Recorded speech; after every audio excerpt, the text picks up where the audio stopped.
Today is Holy Saturday, one of the most fascinating and bewildering days in the church calendar.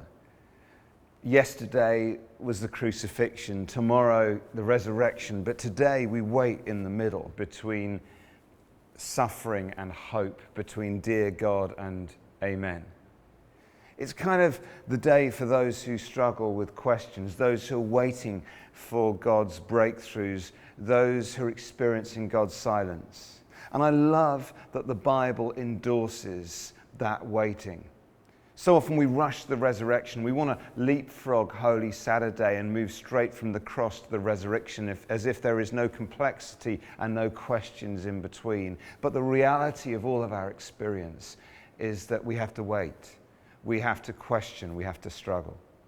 And so we're thinking of doubting Thomas, who famously said, I'm not going to believe the rumors of Easter until I can put my fingers in the wounds of Christ.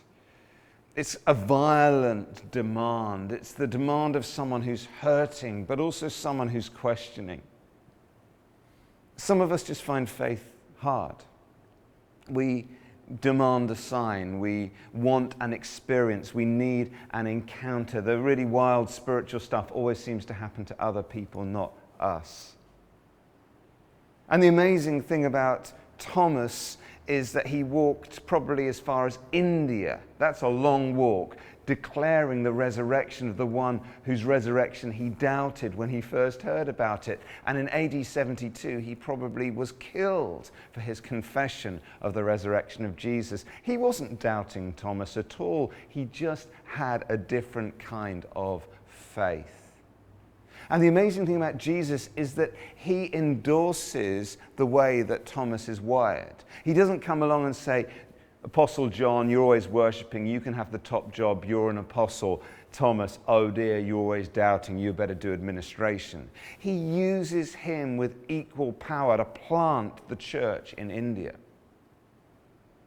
But first he had to wait, as we all have to wait, for answered prayers, for breakthroughs, for revelation. And so if you're struggling with unanswered prayer, if you're today asking God for a breakthrough and it hasn't come yet, if you're familiar with the suffering of yesterday and haven't seen the miracle of tomorrow, the message of today is wait. Linger in this place, but do so with expectancy, knowing that Jesus is coming to you.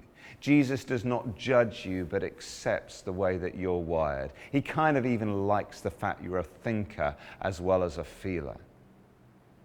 And so, in the spirit of doubting Thomas, we embrace the silence and the questions of Holy Saturday.